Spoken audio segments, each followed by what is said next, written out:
Hey, look at that guy over there. Look at that guy. You probably can't see him. Let's get a closer look. Okay. Whoa, Okay. Whoa. Oh, where is he? Whoa. Where's the guy? I've lost track. Oh, there he is. There he is. That's the okay shot of the guy. Look at him. Just look. Hey, look at that guy. And now Just look at him sort from my truck again. Just sort of vibing. Yeah. Oh, yeah, there we go. Leaning forward. What a lovely opening tableau in the deserts of Arizona. Is that where we are? I think we might be in California. Barstow. Barstow. Yeah, that's California, right? Heading to Salt Lake City. We're actually driving through some of the prettiest country that the country has to offer. We've got limestone. It's limestone in there. I don't think I've ever seen one of these trailers on my own truck before. Moving it's too bad it's not Utah just a... seems redundant. Yeah. It's too bad it's not just a big exposed sheet of limestone. I'm hurting the limestone, dude. Try again. It's rocks. It's very resilient. Okay, so we have now started this I just want everyone to know. I already told Isaac that I skipped coffee this morning. But I skipped coffee this morning, and I think I'm feeling it. I'm sorry. Do we need to pause so you can go get caffeinated? No, it'll be fine. It'll be fine. All right. So having started this trucks off with a good 3 minutes of entirely video-based shenanigans. Yep. We're taking the. It's been. Holy shit. Wait a second. That traffic. That light is inside the rigging of my trailer. You've now clipped through the scenery. Congratulations. How could this? Is off to a rip-roaring start. I knew that. I hope that you can disentangle yourself from that. Things are going to get bad otherwise. I don't think I can. I think I'm stuck. Oh my god. Oh my god. Let's press V and see what happens. No, nothing. Okay, I need to get towed. I don't think... Can't you just teleport? Oh, I could just teleport. Let's just teleport. I need to remember the button that does that, though. Let's see.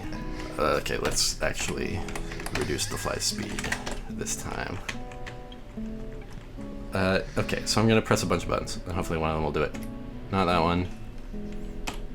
There we go. Hey! Bonk. Congratulations. Oh, no! I dropped my truck from too high in the air. Closer to the ground, please. Closer to the ground. Oh my god, it's so bouncy. I'm taking so much damage. Alright, we're good to go. Here we go. What an amazing trucks this has been already. So the sentence that I've been trying to get out of my mouth for a good 5 minutes now is we're taking the unprecedented in recent times step of recording 2 trucks in a single month. Mm-hmm. Part of the reason that we're doing that is because events are currently moving too fast in the world, and if we keep trying to make topical trucks, they're all going to be a month out of date. And part of it is that, we just felt like we could do it. There's really no reason why we can't record these like a week before we put them out instead of a month before we put them out and keep the exact same release schedule. I don't know why we hadn't thought of that before. I think it's because there was always in the past, like, it took us 2 weeks to get up, to actually manage to sit down and record the trucks, but we've been much better about it. Yeah. Since we started this new schedule, and so you're right, we could just now schedule it for the week. But also, my schedule is now no longer predictable because I've lost my route again. So, I don't know. Regardless, in retrospect, it doesn't make much sense what we're currently doing, but I've been very tired. We had 2 things we wanted to talk about in the last treks, and we only got to talk about one of them. Was the reason I thought we were doing 2 in 1 month. That is. Oh, you're right. That was the reason. Wow. And I was the one who drank coffee today. Well, let's do a stop to topicality regardless. Josh, what is Trucks' official stance on the cops? Fuck the cops. Fuck the cops. That is correct. As with all, essentially sort of chill, values-based organs of information, there comes a time when you have to take a stand. Fuck the cops. Fuck the cops. is the stand that every right-thinking person should currently be taking. The cops are currently a largely white supremacist paramilitary organization that is killing people injuring and killing people with impunity in the streets in cities all over the country. Fuck the cops. If you do not say fuck the cops, then you are implicitly supporting basically a fascist insurgency on the part of Trumpists, white people who are desperately trying to hold on to their power by destroying the democracy that will remove them from it otherwise. So, fuck the cops. And having said that, let's move on to the other topic of conversation then. Unless you have anything to add to fuck the cops before we... Nah, I think as long as everyone understands fuck the cops, we're good. Yeah. It's not a subject where I currently feel a pressing need to add anything that people don't already know. No, there's really no more... You genuinely don't need more nuance than that. Fuck the cops.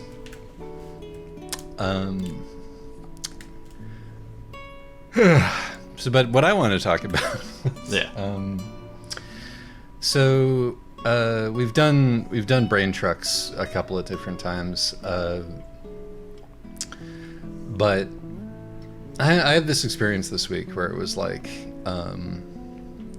there's this sort of a cute little series of little sort of helpful comics on Tumblr and Twitter called ADHD Alien, right? Mm-hmm. I've never seen those. It's I reblogged one recently. It's just like, it's essentially I did see that.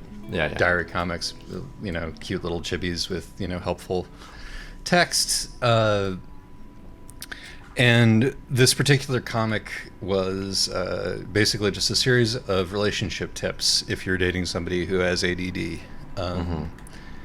And, on the one level, cool, but it also, described with, absolutely freaky specificity, a 95% hit rate, all of the major problems that I had in my first real serious relationship in college with a person who had ADHD. Yeah. And it was just the feeling that I had that just this little stupid 2-page comic would have been so unbelievably useful to me. In what way would it? Did the person? Because mostly, I remember this comic mostly just kind of described the problem. So I'm curious, if even I didn't even part of it was that it was my first serious relationship, so I didn't know how things were supposed to go anyway. Yeah, but just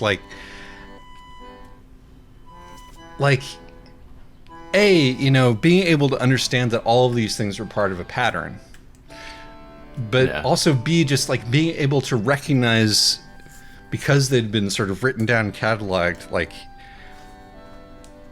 that this is not all stuff that, because a lot of the things were hey, this might happen and it might be interpreted as this, this person might, have a hard time focusing on, this. That doesn't mean they're disinterested. That doesn't mean they're bored with you. Sure. Or you might experience a loss in sort of your, you might think that the relationship is dying because you're not getting the dopamine from the first initial rush, or, fighting all the time. Mm-hmm. And so you might be fighting all the time in order to try to recreate that level of, urgency. Just being able to understand that was a thing that other people had also experienced would have been the first step to being able to deal with those things. Even though that the comic itself did not give instructions on how to deal with those things, I'm a good person with plans, I'm smart.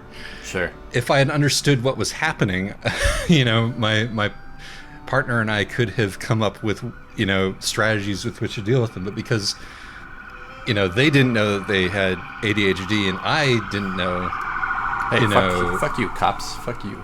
I hope you can hear that siren, so that made sense. Yeah, no, that was audible. Cool. And because I didn't know, it all just seemed like a baffling,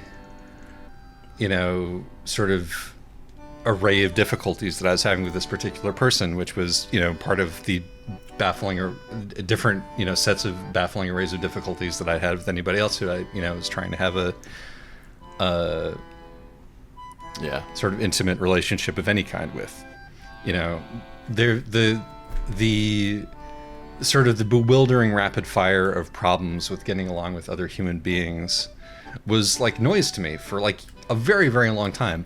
And, still is to a certain extent, even though as I've gotten older, just through, sheer painful foot dragging, I've been able to, figure out more broad, helpful ways to construe what's going on rather than just sort of like, sticking my hand on the stove over and over again. Yeah. And the reason that I bring this up, in addition to just wanting to share why couldn't I have seen this internet comic, 15 years ago before, Tumblr or Twitter, or more than 15 years ago, like 17 years ago, existed, it would have, I think that even if I was like, this obviously, even if I was so stupid that I would not have recognized that it all applies to me because I wouldn't have done the work of categorizing those things in retrospect that I have now, I think it would have at least like been able to put me in the road to the right direction. And that's frustrating, but also it highlights a thing that we have discussed, which is like, okay, so if I construe myself as a person with a particular diagnosis, right? Mm-hmm. What does that do for me? Yeah. That's a question that that has come up here.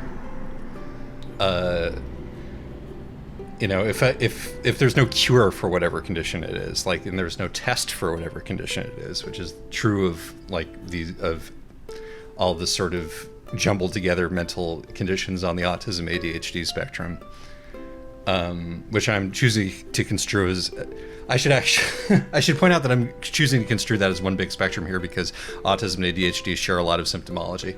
Sure. And because neither of them are real things, they're just words that we use to describe sets of symptoms.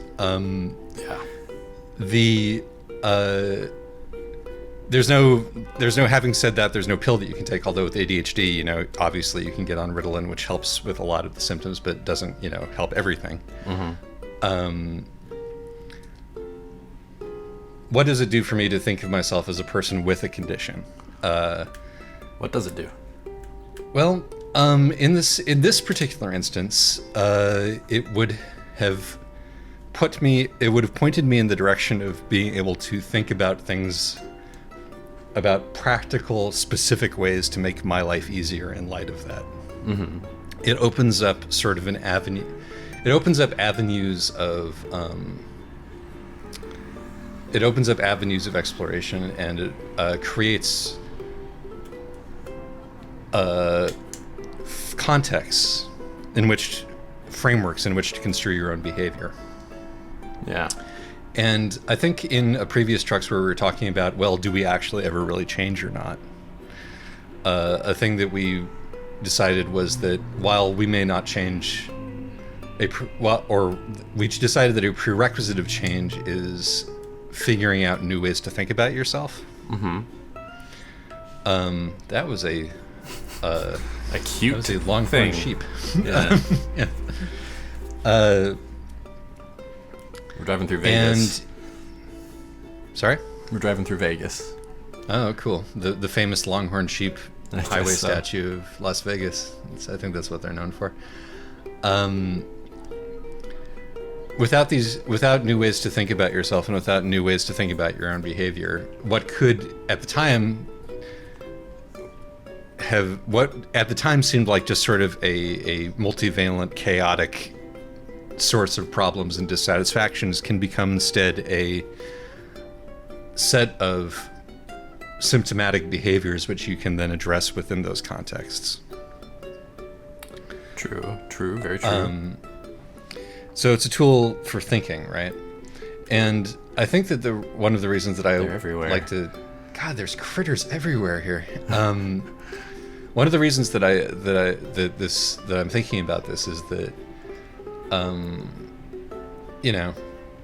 you can say, you're like me, right? Like my partner at the time, 100% full blown ADD, did not realize it at the time. If she had known it, the fact that it would have made my relationship with this person better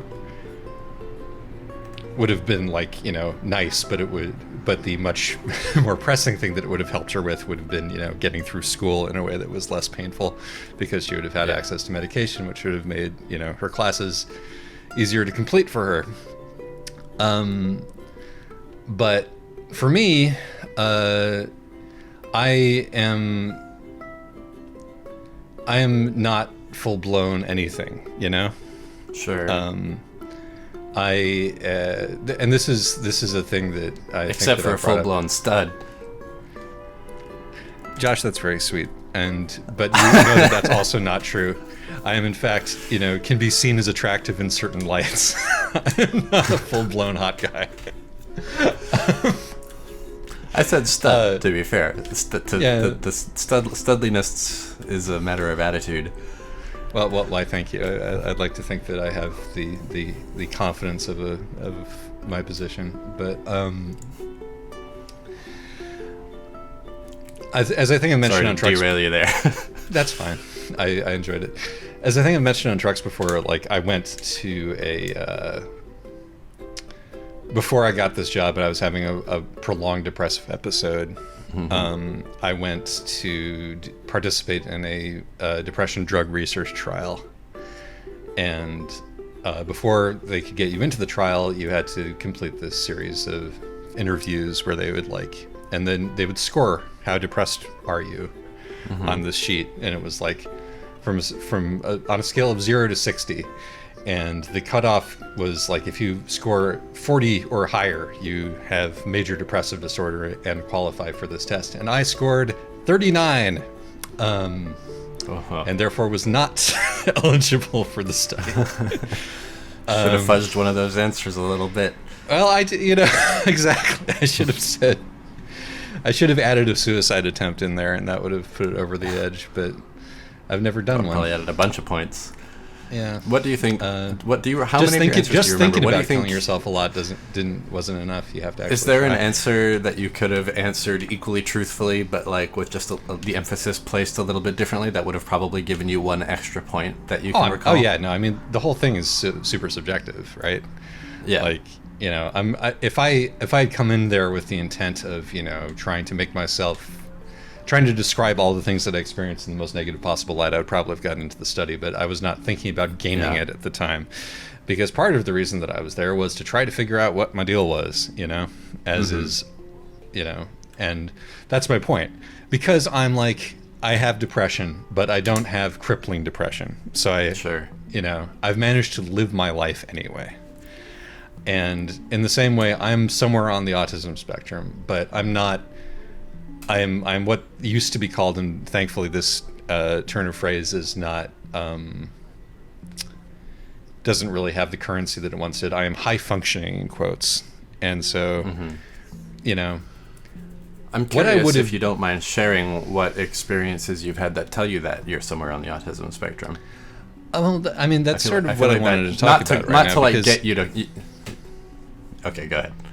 I mean, I'm moving my way there now. Sure. I asked this not to get you to qualify your self-diagnosis or whatever. Just I feel like that could be useful for somebody out there. Yeah. Well. Yeah. And part of the reason that I say somewhere on it, as opposed to I have a diagnosis, which I do not, because I've been able to get along okay without a diagnosis, is my mother, who has a long history of diagnosing her children with anything that she felt like, always said that I had some kind of autism, and I was very resistant. Was an accident there. Ooh, very nice. Fuel tankers too, it looked like. And so because I had become resistant to all of her attempts to tell me who I was, because they were generally unflattering, I discarded that one as well, and for many years didn't think of myself in that way at all. And what sort of emerged over once I was sort of past that and felt like I could actually start to construe what I was without thinking about either my mother's insistence that there were many things wrong with me or my dad's insistence that there wasn't really anything wrong with me, which was sort of the narrative when I was a kid, was just trying to figure out, okay, what do I recognize in myself, right? When you look at all of these, when you look at all these sort of, hey, Tumblr, this is what having ADHD is like, which is a whole genre of posts now, which I appreciate. You see yourself in certain parts of that and not in other parts of it, right? Or you say, well, okay, I've got a little bit of this in me. And that's true of everybody, I'm sure, right? The reason that, like, the difference between a personality and a personality disorder is a matter of degree. Everybody gets depressed or even sometimes. just a matter of like social adaptiveness, I suppose. Exactly. Like, are you in an environment where this, where this particular set of traits is appropriate or not? Does it help? Like, does it actively making it harder for you to live the life the way you're not, or the way you want, or isn't it? And in my life, I've so often been on that sort of, like, are there a lot of things that I would have liked to do that I can't seem to make myself do because my brain doesn't seem to work the way that I want it to? Yes, absolutely. But I think I always thought that was just normal, Yeah. I thought that, big same. Yeah, I thought that it's like, well, everybody must deal with this, and everybody must just be better at dealing with it than I am. Most people are, most people are just stronger and less lazy than I am, right? Yeah. Which is just not a profitable way of thinking about it, While at the same time, for myself, recognizing that there are a lot of people who have it worse, But, like, for example, but then there are moments that make it clear as day, it's like, I am sure that I have depression because I know what I am like when I am in a depressive state and when I'm not, and there is a really clear difference in my behavior and in what I'm capable of doing. But for something which is like baseline,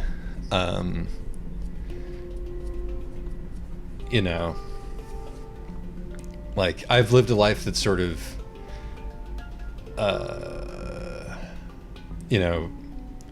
a lot of the choices that I made, and I've said, again, this is something that I've said a lot of times, a lot of the choices that I've made are about, have been about avoiding situations that I thought were impossible for me to handle. Yeah. It turns out that eventually, when circumstances dictated, I could handle those situations, but I was not able to handle those situations right off the bat in a way that a lot of people seem to be able to, And I think one of the reasons that I've come around to the conclusion that, to actually answer the question that you asked me about 15 minutes ago, having gotten rid of the preamble that I had, one of the reasons that I feel like I belong in that category is because of just looking back how difficult I found it to interact socially with people and how long it took me to learn to do it. And if you remember, like, when we were first hanging out, you and I, like, you were often like, let's go talk to some random people, and I was like, no. I can't do that. Right. I can't even begin to think about doing that. And now I could do that. Yeah. But I was a grown-up by that point. And you can say what you want about extroversion and introversion, but, like, they're, like, just walking up to somebody and saying hello shouldn't be something that seems prohibitively difficult, I think. I think normal people don't find that prohibitively difficult, at least based on my fucking experience with normal people.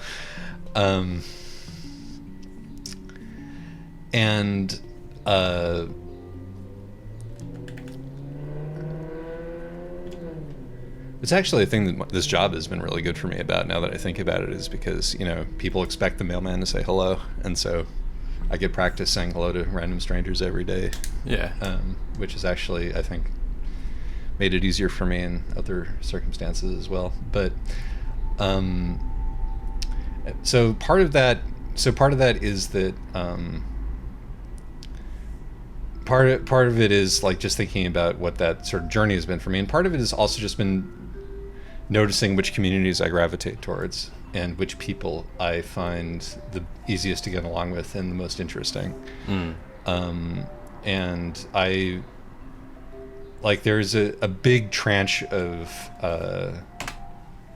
Just getting a couple of fun engine malfunctions, no big deal. It's just because you clipped into the ground a while back and your engine isn't used to that kind of thing. I dropped my truck from 20 feet in the air. It's really, that's right, just normal stuff. Yeah. But like I'm starting to actively notice, like, okay, these are the autistic people who I follow and I'm friends with. These are their patterns of, capability and less capability. These are their patterns of, being. This is what hyper focus looks like. This is what, just. Being present, then inexplicably just not having the energy, like just disappearing for a while just because that tank is empty now. Mm-hmm. This is what that looks like.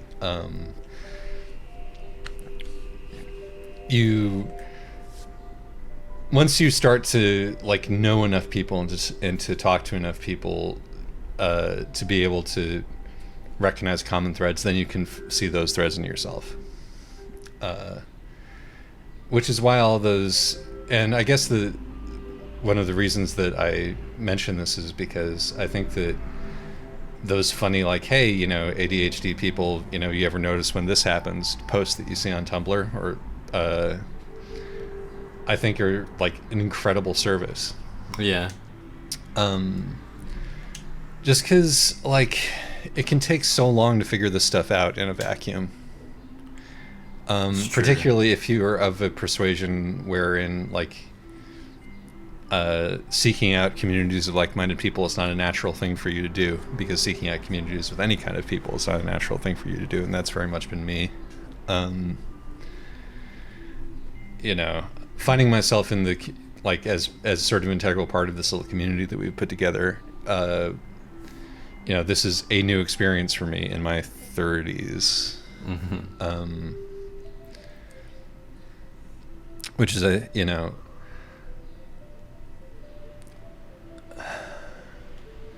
and I think people can go their whole lives without being what you are to Trucks Chat.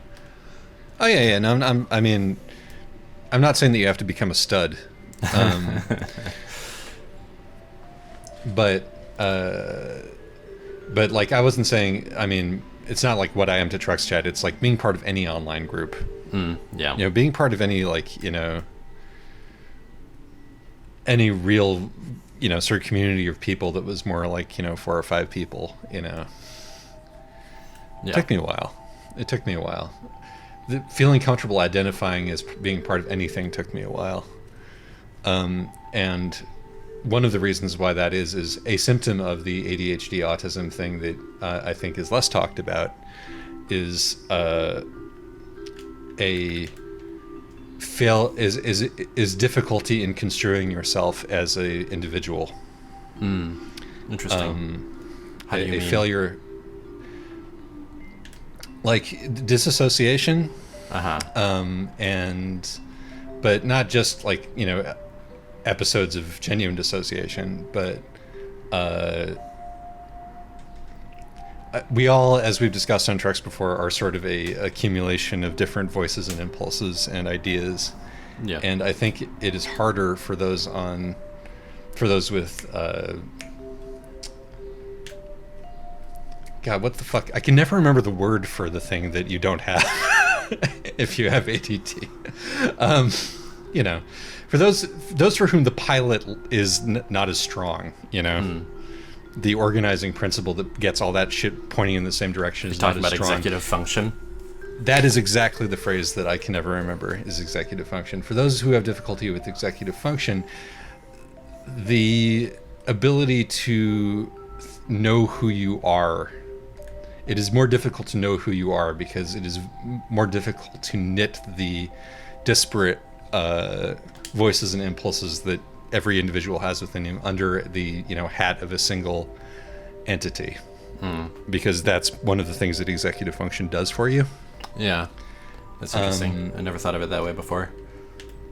And I think that can make something like, one of the things that I've struggled with my entire life is knowing what to do next, knowing what I want, And again, the culture tells you to fold this under laziness and lack of ambition.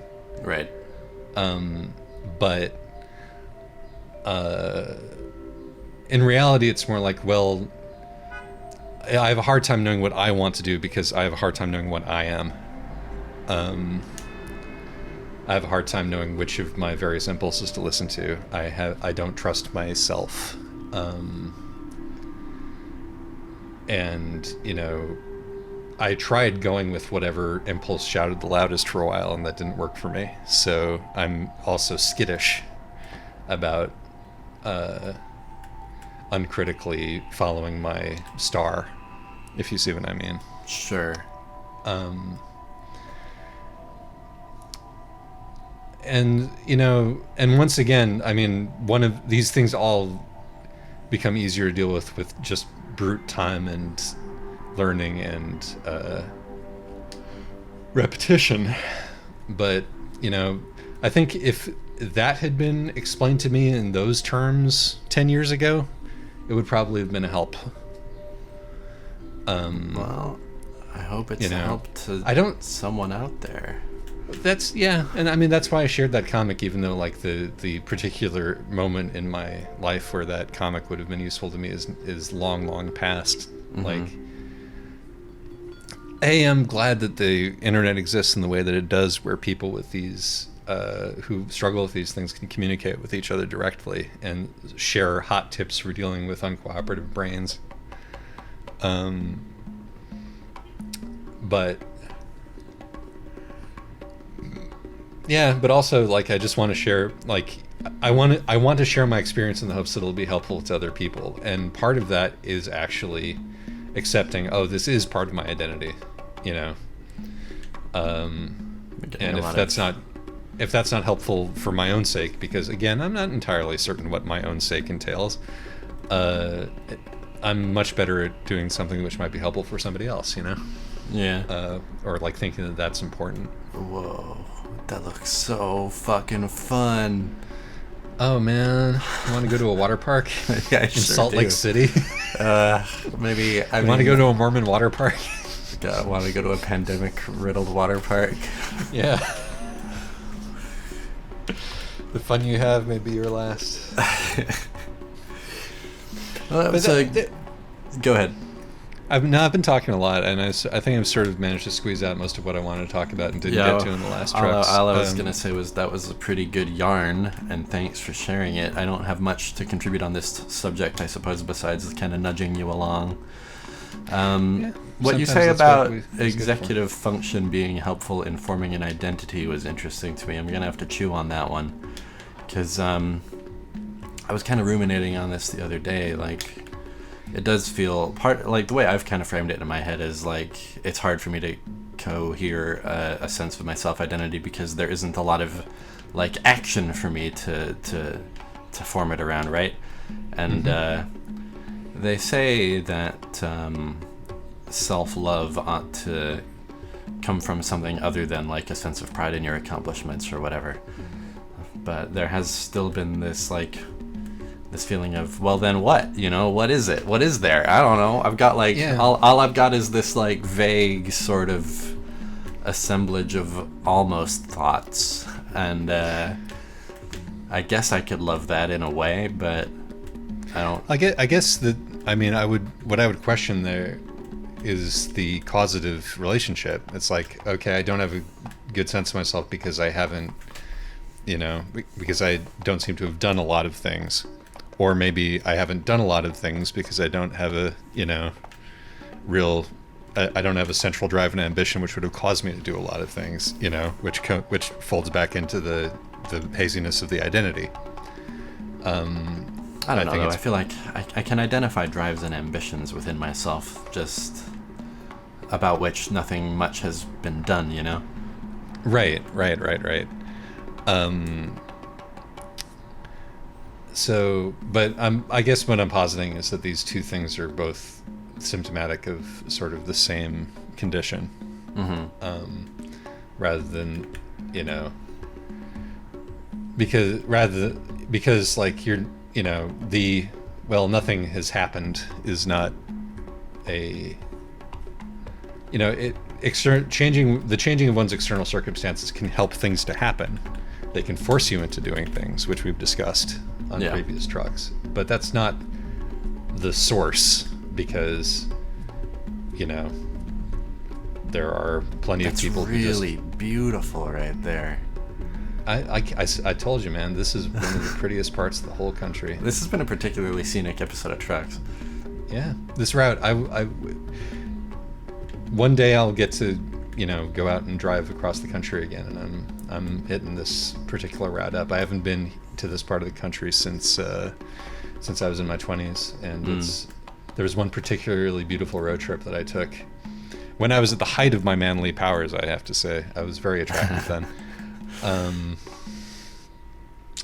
That I remember very fondly, and I would love to drive through some of these roads again.